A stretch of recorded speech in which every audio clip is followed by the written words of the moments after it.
Looks like all my systems are online. Let's go. 3DS owners are used to having old games rehashed on their handheld, but there's a difference between remakes of Nintendo 64 games from 13 years ago and a port of a Nintendo DS game from 10 months ago. Unfortunately for those hoping it would be more, Marvel Superhero Squad: The Infinity Gauntlet is the latter. It's a lazy 3DS port of a DS game that wasn't very good to begin with.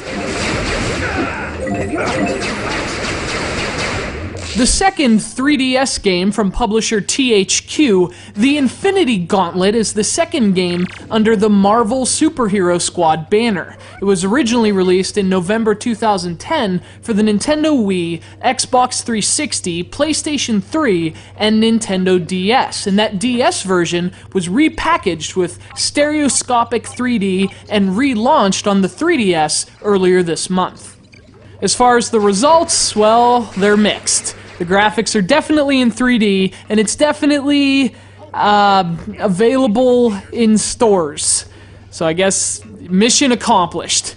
But of course, beyond those basic objectives, these superheroes come up short. The Infinity Gauntlet is a beat-em-up based on a line of toys. The Superhero Squad figures are little super deformed versions of classic Marvel heroes, and they have the same stylized appearance in the Infinity Gauntlet. Only the toys can't, fly and shoot things.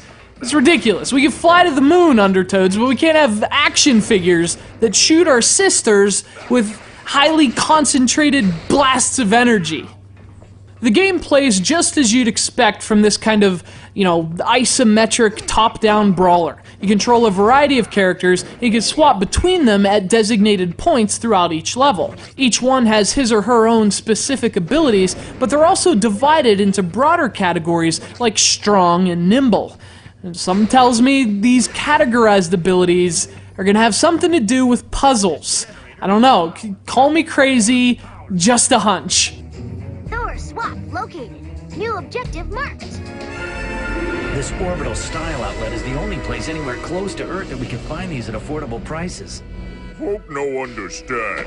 Why Blondie needs new boots? Well, it's Thor's birthday, and the squad all chipped in to do something nice for him. The Infinity Gauntlet has some fun cutscenes, and the dialogue is filled with lots of age-appropriate jokes and banter. And it all makes sense given the style of the characters, so in terms of presentation in that regard, the game really comes together well. The problem, unfortunately, is when you actually start playing. I mean, the levels are basically just squares that are connected on a grid, and they're never any fun to play through.